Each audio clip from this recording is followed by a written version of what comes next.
Hello, hello, hello. Welcome in. How's everybody doing? Hopefully you can hear me okay. Let me know if you can't.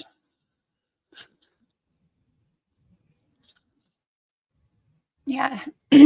How's everybody doing on this fine Saturday afternoon? So I wanted to do a little bit of a co-working stream, and it is a bit of a trigger warning, which I put in the title. If I don't think I've told anybody this publicly on here, but I'm going back to school again. I had to take some time off, but I'm back in the saddle and continuing my early childhood education program that is almost done with the associate's part of it, and then I'm going to go into the bachelor's for behavioral sciences. So that's where I'm at. And right now I'm taking a women's and women's and gender studies class, which I figured would be pretty easy for me. My whole thing is wrapped up into my own gender, and growing up as a person assigned female at birth. But I don't claim to be an expert in anything, because there's always more things to be learned. So I am a professional in teaching and trauma-informed care, but I always feel like we're constantly needing to learn and adapt with how society goes, how language goes, how everything transforms in our world. So yeah, I decided to take the class, and let's see, I'm 3 weeks in. The first week, here, I'm going to bring up the modules that we've been doing, because I should have been sharing this with you guys the whole time, because I found some very interesting things that I've had to read so far. No. Let me find my modules. Hi, somegirl.com. How you doing? Welcome in. I'm just doing a co-working stream today. We are going to be talking about abortion in terms of women's studies. And, oh, hi, Mr. Percival. You're going to get up in the window, huh? Yeah. Mr. Percival would like everyone to know that he pooped again today. It's been 4 days, so it's been a glorious day of poopage. He's still acting like he's terrified of me and hissing at me a lot, but we just have to rebuild some trust over here. But we're somewhat keeping up with his irregularities. Okay, let me share the screen.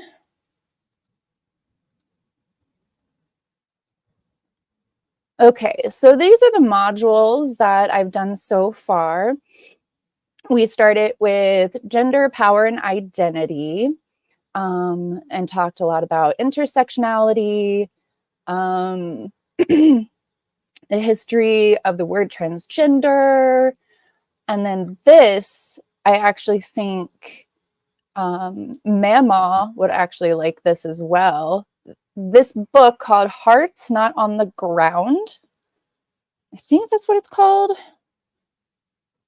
Hold on, I need to double check, or I think it might just be the chapter is named that. Tina Gilio, American academic and journalist. It's called As Long as the Grass Grows. As Long as the Grass Grows. And this book is about the Indigenous fight for environmental justice from colonization to Standing Rock. And what we read was a little chapter called Hearts Not on the Ground. which talks about women's leadership and like cultural clashes within tribes and stuff. And I highly recommend this book. I'm liking it so far. Let me show you the, or here, let me type in what the book is called so you don't forget. You can just grab it from the chat. As long as grass grows. And her name is Dinah Gilio Whitaker.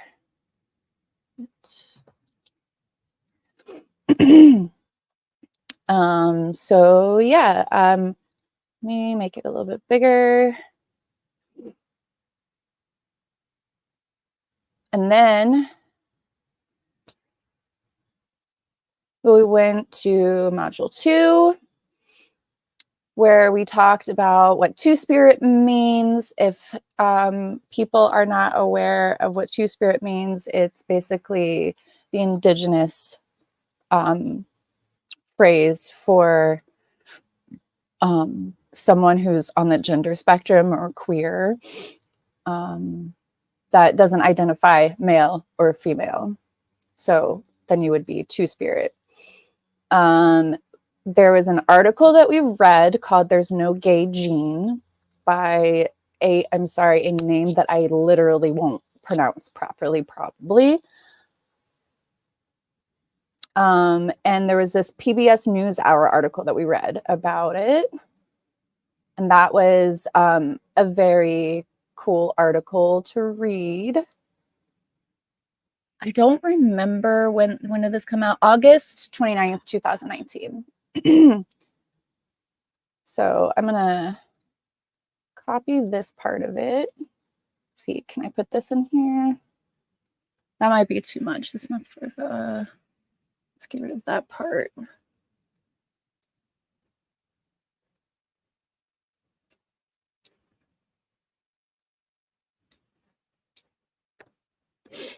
There we go. So that is the article for that.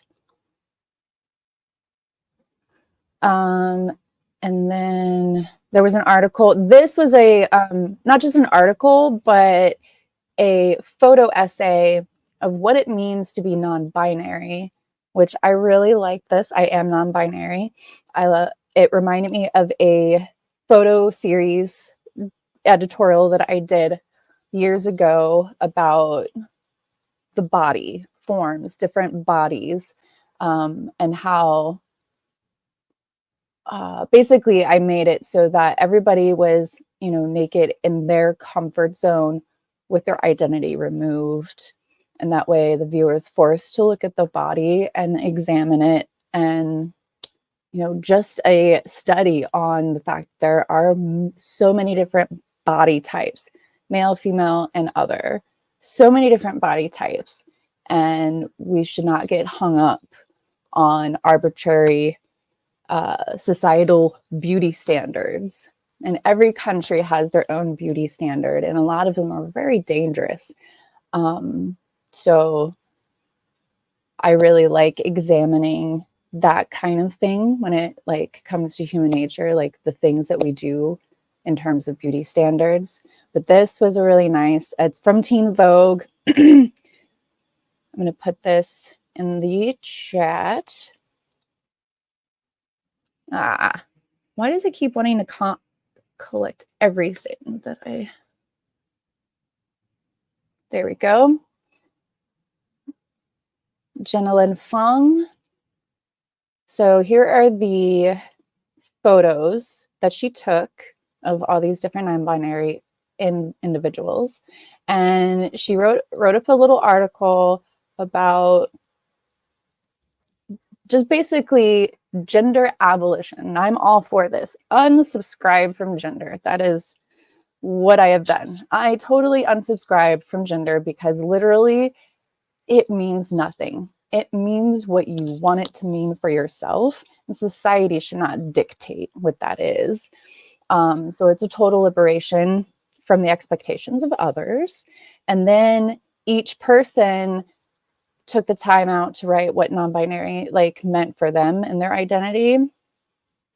So I thought this was a very beautiful article.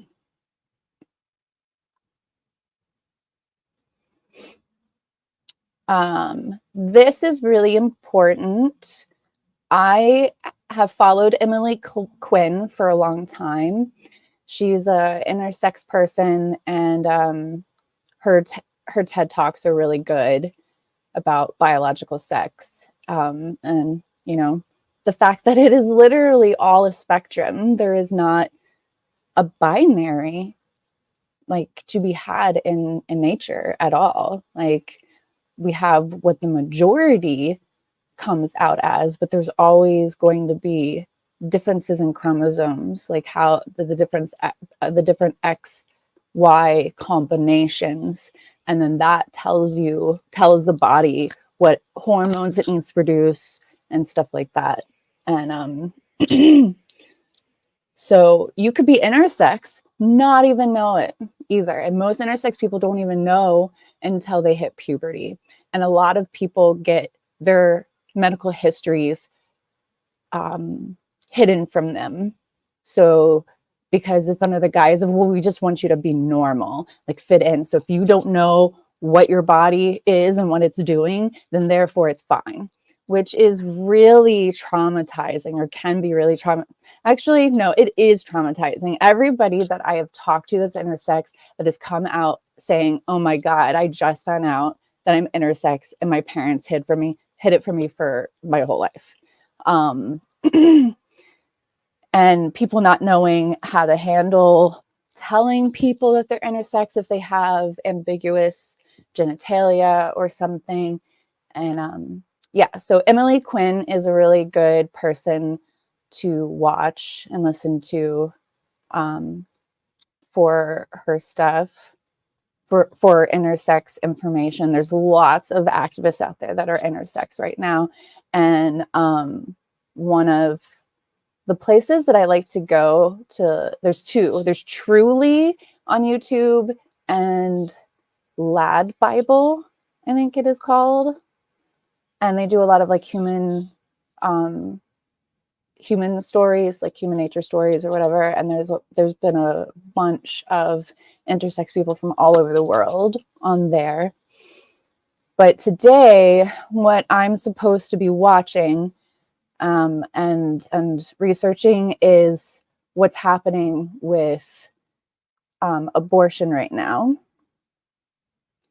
So I don't remember. Here, I'm going to stop sharing and redo it just to make sure that I have audio.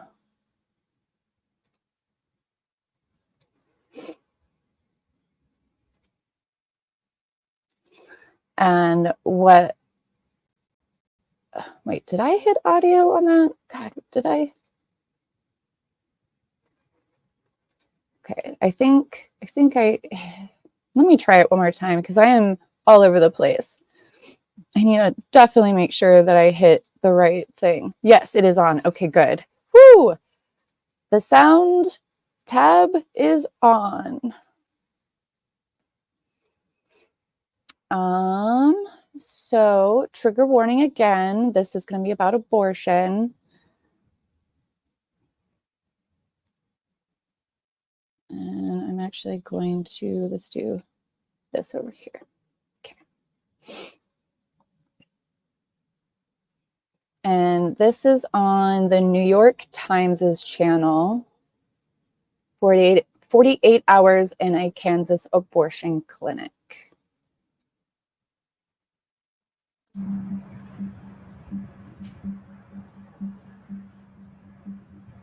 My daughter found out a few weeks ago that she was pregnant. We were in the process of trying to get her set up to terminate the pregnancy, and we live in Oklahoma, and about the time that we decided to do it is when they changed the law that she couldn't get an abortion. Well, then that changed everything. I just made the decision that we would come to Kansas and, do what we needed to do. Oh, I need to pause this really fast. BRB. Give me just 2 seconds.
Okay, I'm back.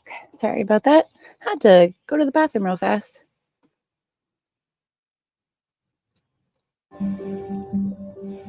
The phones were so busy we couldn't get through. And then she was finally able to get through, and they scheduled her. We had to drive 5 hours to get here. We came up last night and stayed in a hotel, and we're here today. I'm going to support my daughter any way I can. And I told her I don't think any less of her because she made a decision.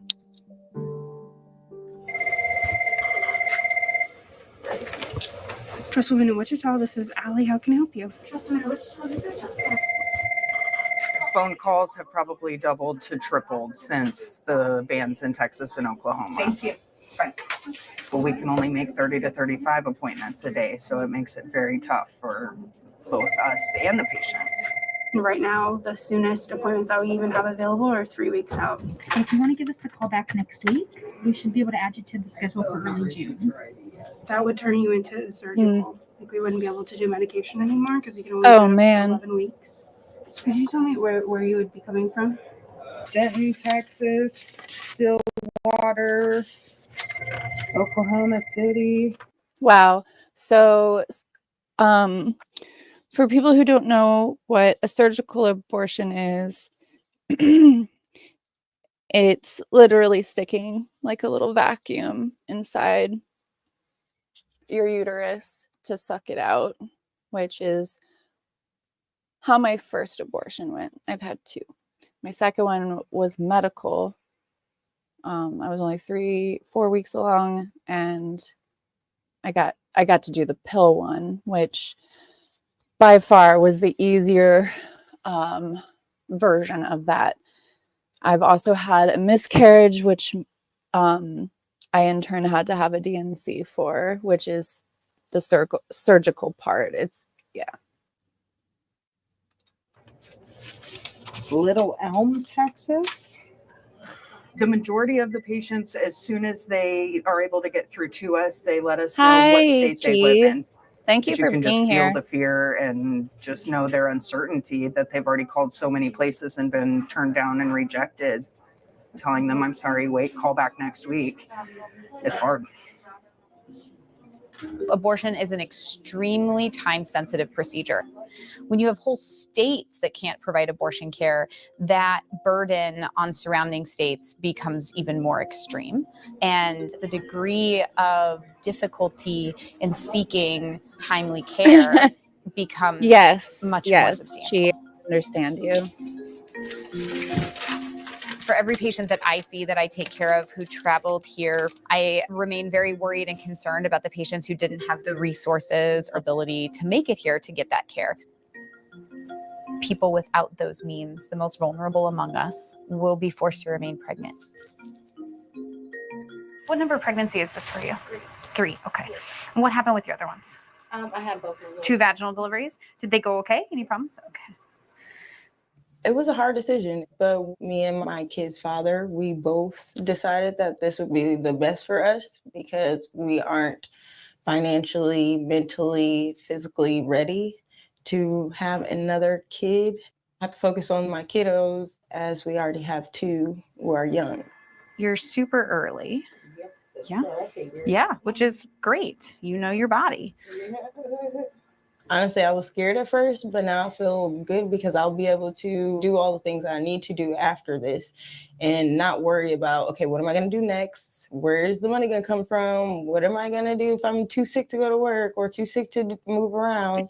Like, I don't have to stress about that after this day. Okay, well, call us if you need anything, okay? And we'll call to check on you too. Imagine being pregnant and not wanting to be, and the need to get that procedure is very stressful. Also, some of the bans do have civil and criminal penalties. They're difficult to interpret in terms of how they will be enforced. It just adds to the burden of stress on patients.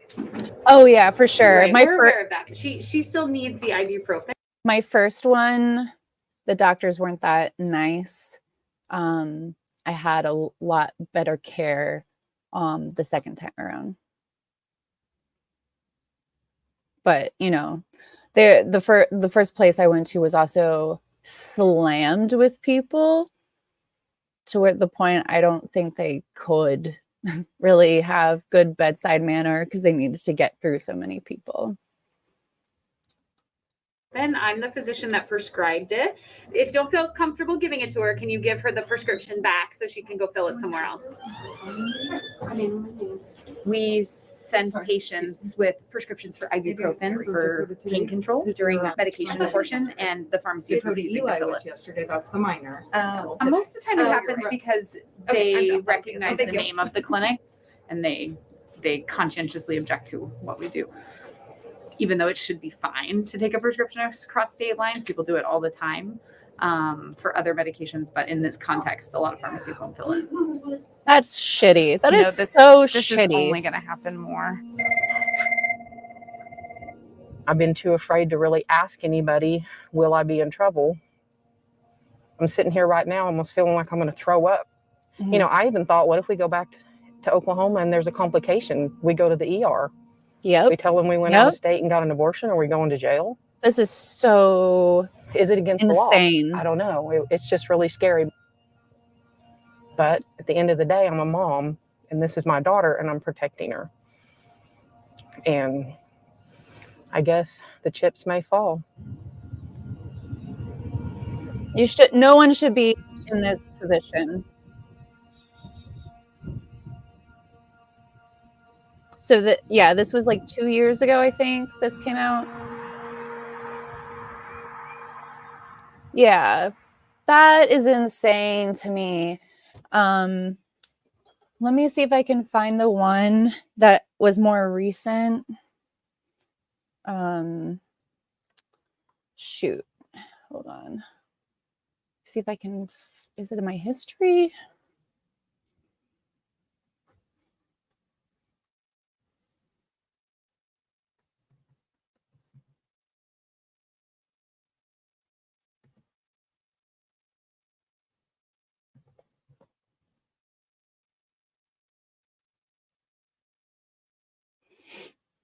I wonder, where is it? Okay, I'm not finding.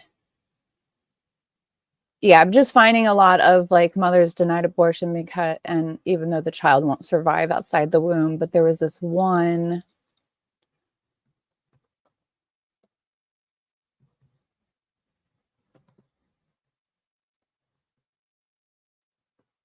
Let me see if I can find it.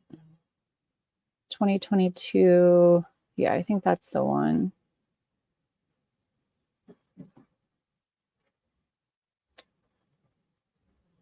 Yeah, there's just a bunch. Like if you just, oh man, I don't even want to pull these up because it just sickens me to know that this is happening. So yeah, in 2022, a woman carrying a fetus without a skull was in Louisiana, was denied abortion. There was a headless one, a baby that was headless, and they still would not give her an abortion.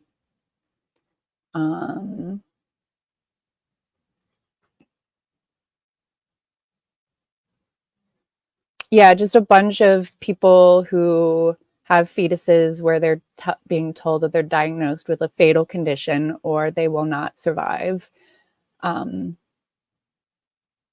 all. I need to probably find the most recent ones and see where those court cases are at. Because there's one from last December as well.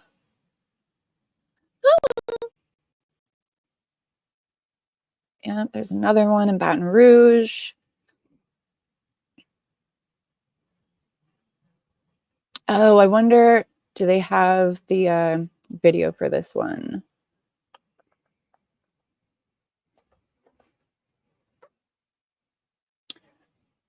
No, this one's not a video. It's just the article, but let me show you.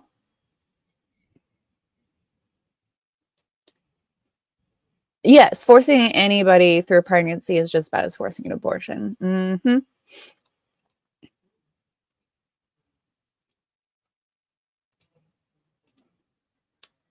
So yeah, this one was from 2022.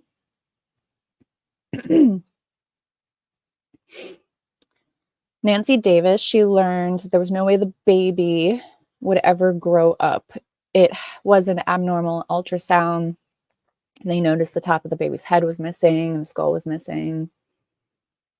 It's hard to know that I'm carrying it to bury it. It's just so sad. Davis said she was 10 weeks into her pregnancy at the time of her ultrasound, but is unable to get an abortion in her home state of Louisiana, thanks to the state's near total ban on the procedure. Her only options, she said, are to either carry the pregnancy to term or go out of state for the abortion. And some people can't afford to even go out of state. Like, what the heck, guys? What are we doing to people? In the weeks since the Supreme Court overturned it, blah, blah, blah. The ban does not have exceptions for abortions in cases of R-ing or familial R-ing. Abortions are now only permitted to prevent the death or substantial risk of death due to physical condition or to prevent the serious permanent impairment of a life-sustaining organ of the pregnant woman. Earlier this month, the Department of Health released a list of medical conditions that would make a pregnancy medically futile and clear the way for a pregnant person to get an abortion. At the time, medical professionals criticized the list as incomplete. You can already see things are missing on this, says Dr. Rebecca G. I can name one, and I've just looked at this list for 30 seconds.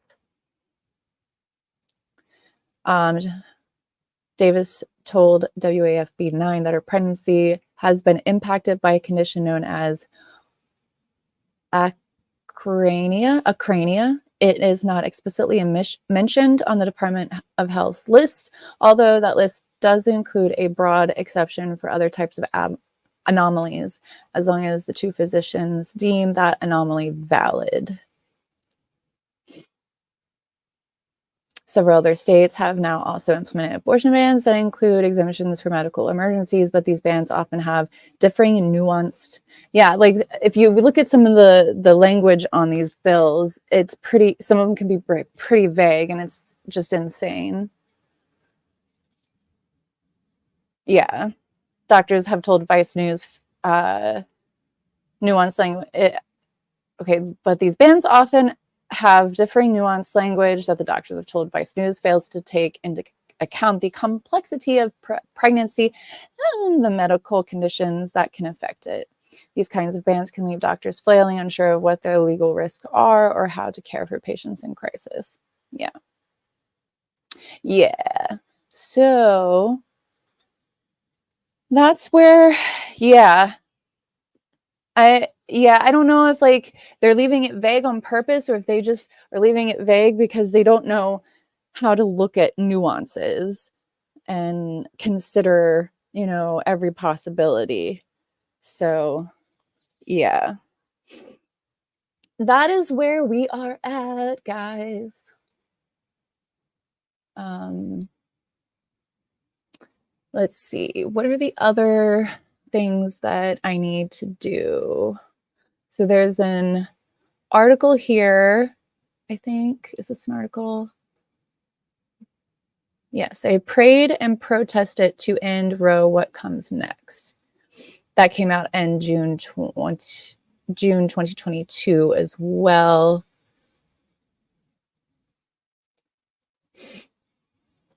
How long is this? Three pages. Do I want to read this out loud? I feel like my voice and my sinuses aren't doing very well right now.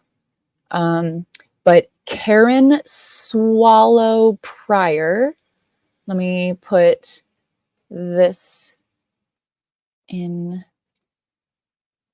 here. Let's see if that works. I don't know if it works with the .docx. But I'm sure you can find the article typing in the name of the author and the title. So that's the other article I have to read. And there's one more article for this week. Dying to be Competent by Tressie McMillan Cottom. What is this all about and how many pages? Oh, that's long. That's a long one. It looks like it's from a book. Let me look this up real quick.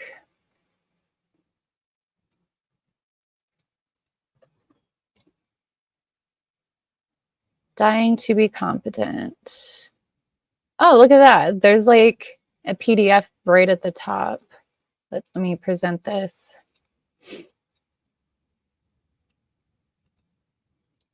So I think this is just the PDF right at the top. Yeah.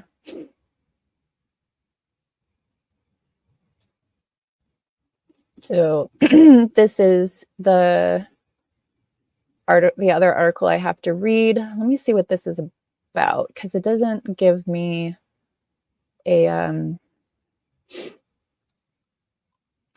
what you call it, plot here. Okay, what does this say? Thick reminds us of the magic of Black women. Oh, right. Okay, yeah, no, I remember her. Yeah. So I definitely remember this person. Let's see what it says on Goodreads. For Dying to be Competent. Is there any... Wait, why is there like... does this tell me? One of them. Tressie McMillan Cottom has been called a master of metaphor. One of America's most bracing thinkers on race, gender, and capitalism of our time. One of the finest public intellectuals writing today. She's a professor of sociology. But I want to know what this thing is actually about. I need like a little plot or something. I just keep finding... Oh, here we go. Does this tell me? Injustice anywhere is a threat to justice everywhere. That's great. That's a great one. I wonder if this is... Oh, this is from Crip Camp. This is from the documentary Crip Camp. That was such a good documentary. Oh, sorry about that. I have an alarm going. In my last blog post, I examined the problem of privilege within marginalized groups. So I think this might talk about intersectionality. Let's see. To examine the concept of competency, I refer to Tressie McMillan Cottom's essay, Dying to be Competent. In this essay, Cottom argues that the competency, I don't know why that word is so hard for me, is something we are always striving to feel that we have within a capitalist society, yet it is an illusion at its best and structurally oppressive at its worst. Okay, so that's what dying to be competent is about. And I think that's the only other thing that I have to do for this weekend. Yeah. Yeah, I was synopsis, summary. Yeah, summary. Words, it really escaped my brain at my older age and slash having fibromyalgia, brain frogs. I got the brain frogs, remember?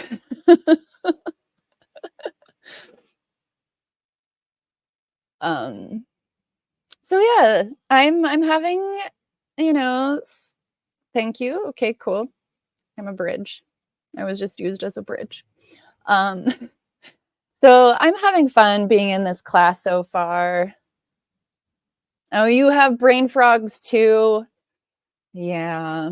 There's a whole bunch of us out here that have the brain frog. I don't know. I think some people who are in here right now probably remember me talking about why I like call them brain frogs is because like I just imagine like frogs just jumping around in my head aimlessly and not being able to like form thoughts. Oh, okay. Yeah. I mean, I'm sure the THC isn't great for that long term, maybe. Don't know. We don't have that many studies on it. It's hard to tell when you have like a million different diagnoses and things going on with you. You can't tell what symptom is coming from what, especially if they have crossover symptoms. It's very annoying. It's very annoying. You call them brain farterfly. That's cute. Or I just, you'll be able to see me sometimes if I'm on a live and my face just goes blink, blink, blink. It's like the train left the station with my thought, or what else do I say that's maybe kind of funny? Oh, yeah. Error, 404 error. That's what my brain is doing sometimes, most of the time. And speaking of the smoky,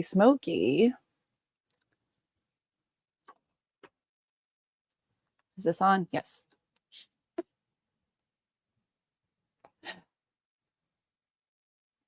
A 1, a 2, a 3. There we go. As Leah said about Danny earlier, glitching. Yes. My brain definitely glitches. So I'm excited to share with you guys what I learn in my women's and gender studies, because we are actually going to be talking also about male inequality and like trans men, or the second puberty of trans men, and the medical issues that trans men face, because there is no real good solution to surgeries to make a vagina be a working, functioning penis. It is not possible right now. The most that they can do is make a fake one that has a little pump just that lays right next to your leg that you can pump up. But there is, from what I understand, I think there's no sensitivity on it. So I'm not entirely sure. I have to research the newer surgeries because the data that I have is kind of, I feel like, outdated.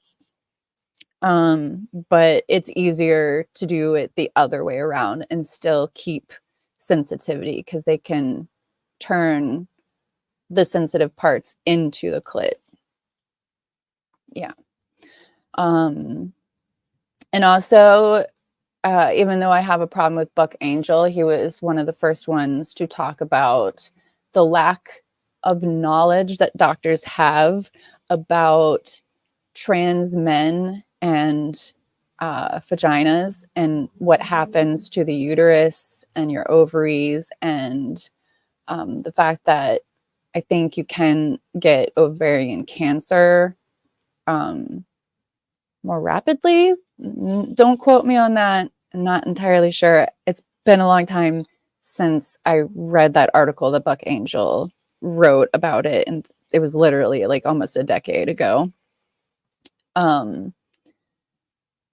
Yeah, so it's weird that society focuses so much on trans women, that trans men do get left out of the conversations a lot of the time, get overlooked, their concerns get overlooked, their medical care gets overlooked. I think there's a lot more care that goes into trans women. And this also comes from me trying to figure out my own body identity, all that kind of stuff, and what I actually wanted. And unfortunately, the things that I want are too risky or just not possible. Decided that I just don't want to have to go through any surgeries. I don't think we should be forcing trans people to go through surgeries, which is what a trans medicalist does. Trans medicalist is a trans person that has gone through all the complete surgeries that you would do on a trans person, trans woman, which isn't totally possible for trans men.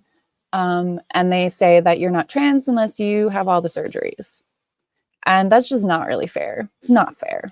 And it's nobody's business what is between your legs or what your medical condition is, unless you are going to be sleeping with that person or that person is extremely close to you. Like, oh, let me see what you said here. I took a women and gender studies in 2004. You can imagine the differences in what we were taught. I went to a Baptist university. Nothing like this was discussed.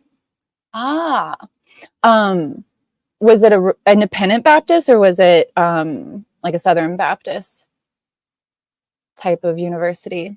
I always wonder about the strength of their wish to change themselves physically and the inability to have a sexual orgasm, or if that's just my misunderstanding. Yeah, and it gets all complicated, and it's complicated for everybody. Trans women, the ones that I know that only transitioned medically and not surgically, they're essentially, their penises still can get hard, but not in the same ways. And it's just basically what most of them call their clit. And we don't need to go into all the different types of like surgeries and stuff that get done.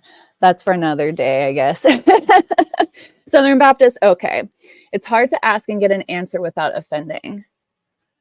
Yeah, I mean, a lot of times I would just suggest, if you're too scared to ask someone, I mean, just Google some things. I'm sure you will find plenty on YouTube of people talking about their experiences. And I'm always up for questions. I do open myself up for that in appropriate times. I don't let just anybody talk to me about my body.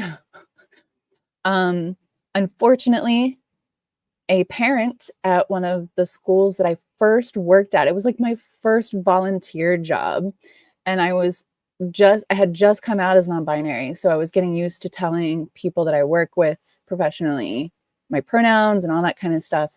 And I guess one day I was staying after a little bit with one of the teachers, and there was a parent in there, and I guess they were just friends, and I didn't put two and two together that they were a parent of a kid in my class, and we started talking, and I was happy to like educate. But then the person asked me what my genitals were, and I was like, do I answer this? Like, it's literally sexual harassment to ask somebody like, yo, what's between your legs? Like, come on. Like, there's a lot more respectful ways to do that, and not everybody wants you to know what is between their legs. So don't just go up to someone and be like, hey, you're trans? What's between your legs? Like, what do you got? What were you born with? Like, I don't want to be sitting here discussing my private parts with you. I'm not sleeping with you. You're not going to see them. You're not going to touch them. Like, don't do that to anybody ever. Like, there are ways to approach people. I would suggest starting with, hey, I don't want to offend you, but I have some questions. Do you mind? Like, I'm curious, like genuinely curious. Do you mind answering some questions for me? But feel free to say no. I would say it like that. Just coming out and just starting to ask someone or a trans person about their experiences, like personal, like details, like surface level stuff. I don't see an offense to like asking just like generalized questions about transness. But I don't suggest getting like very personal or medical unless you ask them like, hey, can I ask you these types of questions? Is that okay? Yes, Tiff, nobody's business except for the person that gets, the lucky person that gets to see them, right? I was just expressing as a straight chick who doesn't know how to ask without being offensive. Yeah. And you know what? I'm autistic and I will just say things. I'll just blurt things and not realize that maybe it's a little like, I don't know, too direct, but I also do like directness, but I'm learned how to prefix my bluntness, I guess, with trying to like make sure that the person knows that I'm not trying to come off like grossly or mean or harsh, something like that. And there's times where like I can't even like I literally can't don't know what the inflection of my voice is. Sometimes with burnout, a lot of autistic people will go monotone. I will also get really loud without realizing it. Like, it's almost like there's no filter volume or anything. So a lot of times people will be like, I feel really bad because I don't want people to think that I'm mad at them, especially people I don't really know. And I've had that happen to me almost my whole life. Oh my gosh, is Mandy mad at me? Does Mandy hate me? No, I don't hate anybody. Well, there's a few people in this world, but I reserve that word for very specific situations and people because it's a very energy inducing thing to hate someone. Oh, no problem, Dee Dee. Thank you. Yeah, I'll be talking a lot more about it with as I'm going through my genders and my gender and women's studies class. But yeah, like I am totally, as long as you're asking like genuinely and respectfully and you're not trying to be just a jerk and pry or whatever, like I have no problem in like educating people that want to be educated, that actually want to change their minds. There are people out there that will say that they want to, or they can change their mind, but then as soon as you try and talk to them, they're very obstinate about it. And I just want people to, you know, approach these subjects with more compassion and respect and kindness instead of like a full-on pushback or debate. Like my life and my identity shouldn't be up for debate. Like nobody's life and identity should be up for debate. Like, are you a valid person? Do you deserve to have human rights because of who you are? Like, come on, we need to get really past this. This is just insane. Like, I'm in my 40s. I came out in the 90s and I thought that was harsh. Nothing compared to what is really going on with trans people right now. It's like they've gotten used to, you know, the LGBT or the LGB part of it, LGBTQ part of it. Yes, I'm going to be 43 in less than 2 weeks. So hopefully I can do a birthday stream. Yeah, maybe I'll do a birthday stream. What was I saying? I forgot. Brain frogs are leaping around. The frogs are leaping.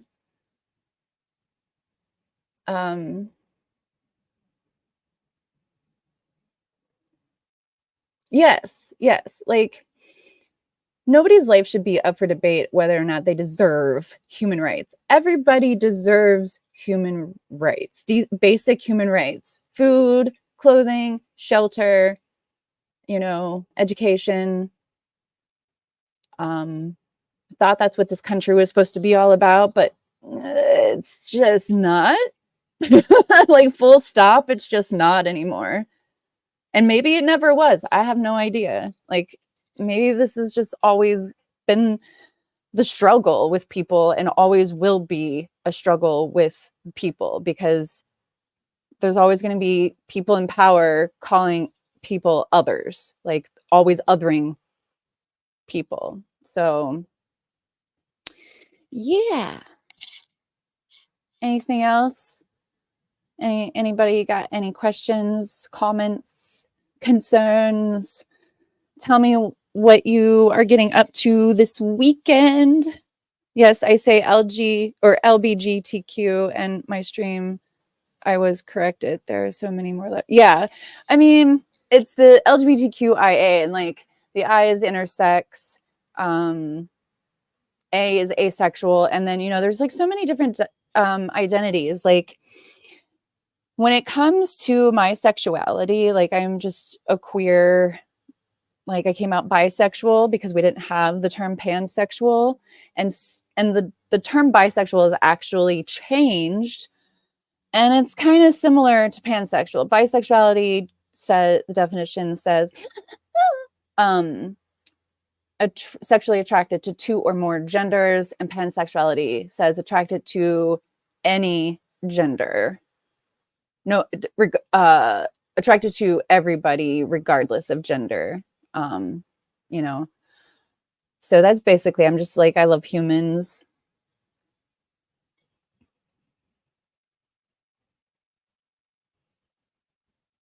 But I have no idea what they are. I don't want to offend. I just want to know what I did wrong and begin. Yes.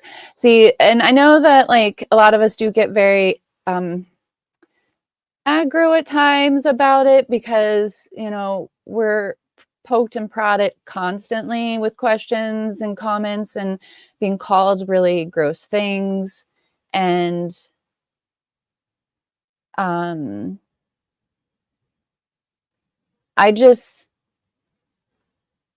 try my hardest. Like, if I ever get upset at anybody, it's, how do I put this? I don't get upset at people who I feel are being genuine.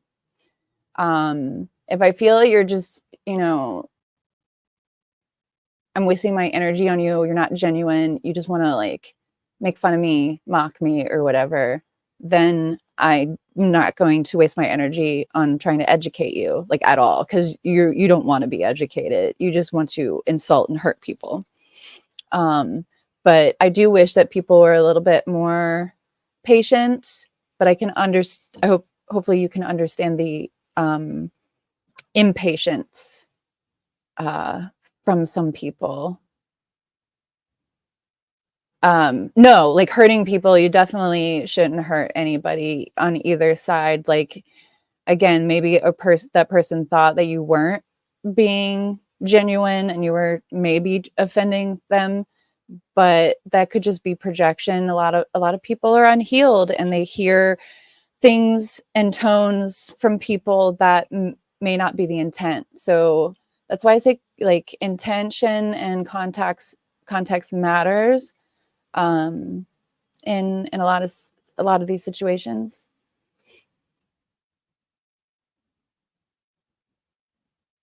When my little one says when my little one who says he's non-binary, which I accept, but I have no idea which letter represents him. Oh, so like with non-binary, it's underneath the trans umbrella. So not all non-binary people consider themselves trans, and not all trans people are non-binary. But trans is kind of like a little umbrella term for gender queerness, not aligning with the sex you were assigned at birth, if that makes sense. I like the non-binary option for people. It makes a lot of sense to you. Good. Yeah, I'm glad that makes sense to you. And it always, like, it never made sense to me that people were one or the other. Like, because I was like, but I have all these other feelings. Like this doesn't make sense to me. Then why am I like this? Like, and then you start to like internalize that shame. And depending on how you're raised, like I grew up I didn't believe that, you know, people were inherently evil.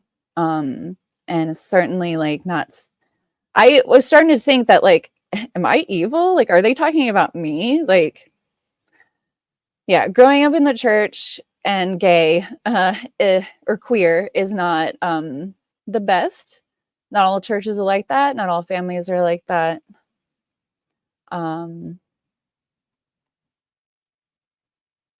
I don't want to be misunderstood either, though. Yeah, and like if you want any resources of things to like articles to check out that I find very helpful and easy for people to understand, just let me know and I can email you back some resources in case you don't know what my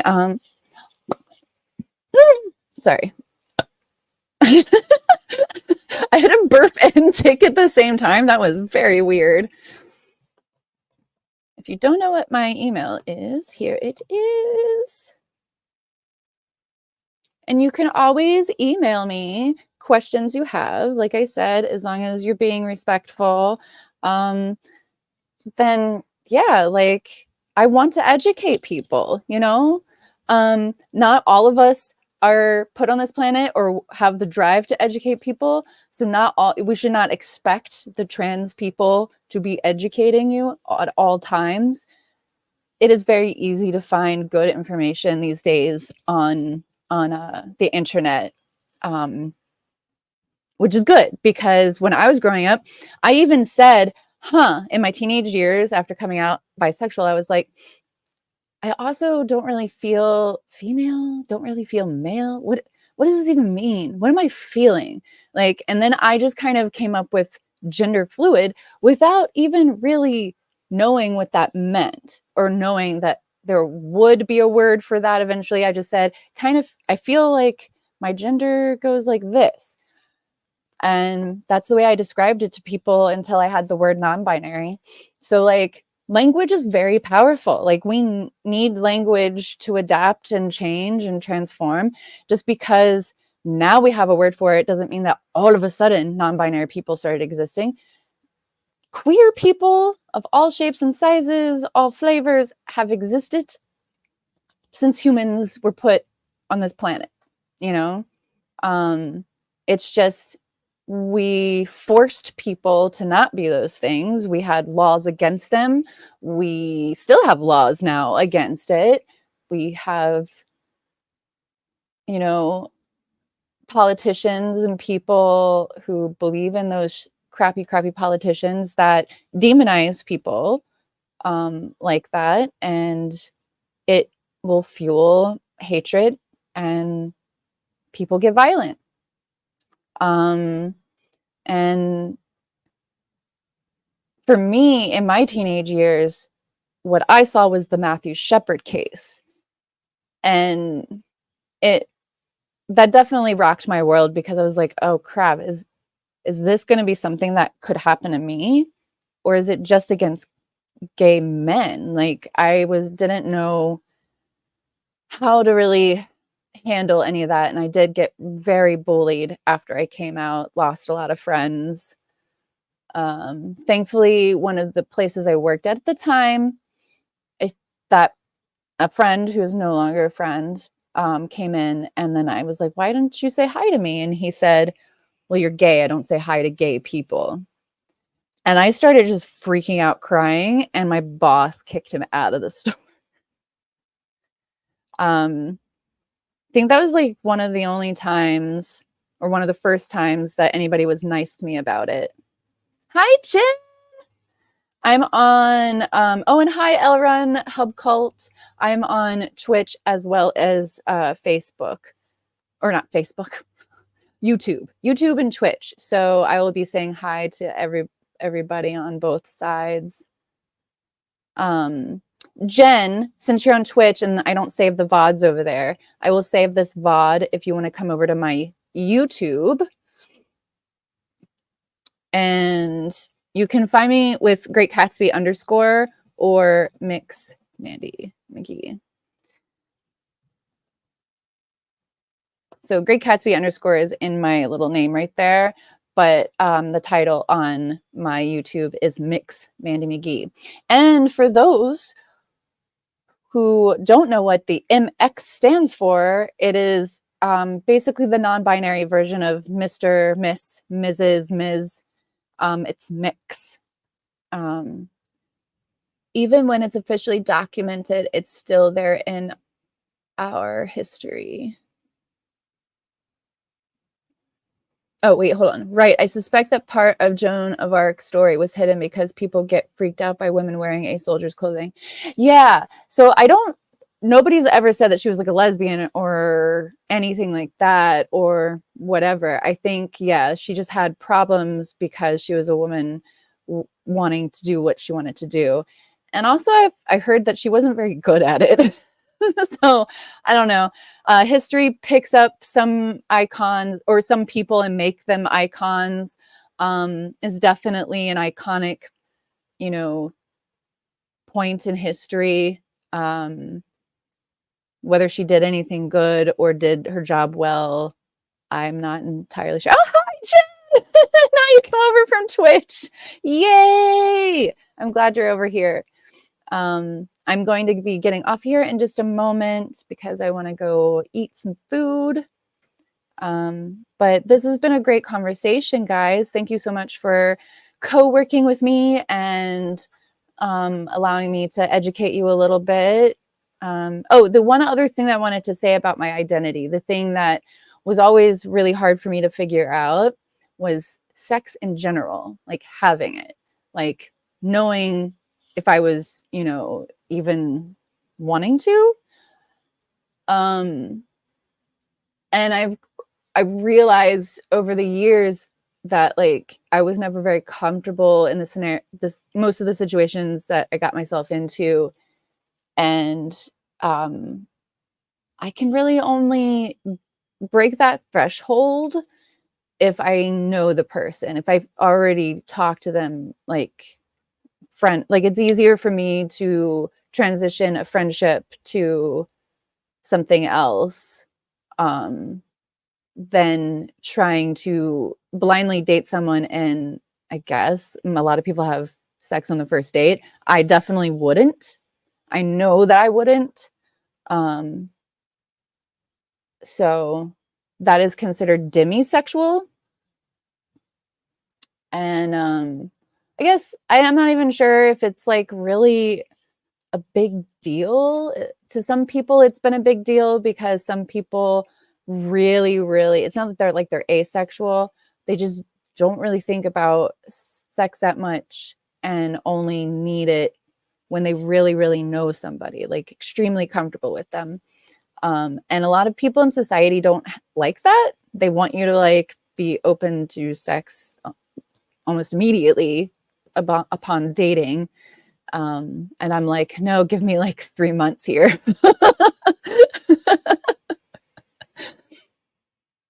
Let's see, what else you said. I think in order to be icon, if she did have LGBTQIA in her personal story, it was scrubbed. It could be. There are lots of people who we don't know their full identities or what they could have been suffering from because of just inaccurate records or people never talking about it, that kind of stuff.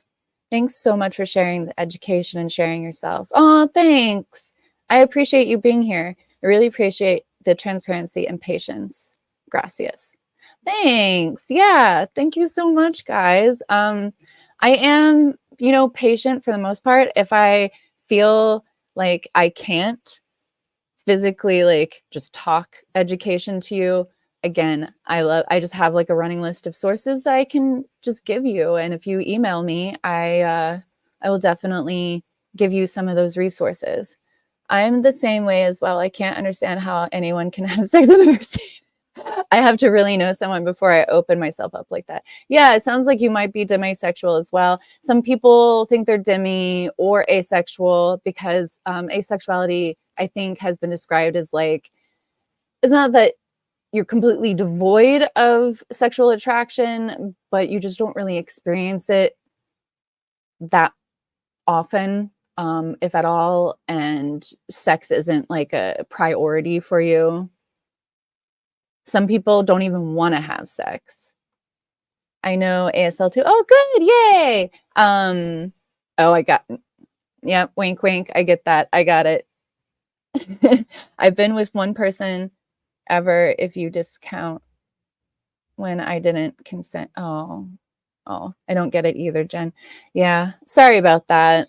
I've been through those things as well. I mean, I grew up in a small town, so it felt like the only things to do were go to the mall, drink, do drugs, or have sex. And so a lot of my friends ended up having sex like really early ages, and I'm sitting here like, not me, no. Like, I'm still weirded out by fluids, other people's like saliva, everything. I'm just like, ugh. It's so weird. But I will also, like, even if I'm horny, if I'm like dry, comfortable, dressed, I'm like, I don't really want to get naked and have to do all this all over again. All right, I should stop now. Thank you guys for being here. Thank you so much for getting me to laugh. You guys have been fun today. Thank you so much. And I hope that everybody out in Florida is doing okay. I know it's really bad over there. My sister is good. Her kids are good. They're going to her girlfriend's house who has power because she does not have power right now. She lives in Tampa. My sister lives in Tampa. So like the Milton area and stuff like that. So I think she went further like north. I don't know exactly, but she went somewhere where there's power.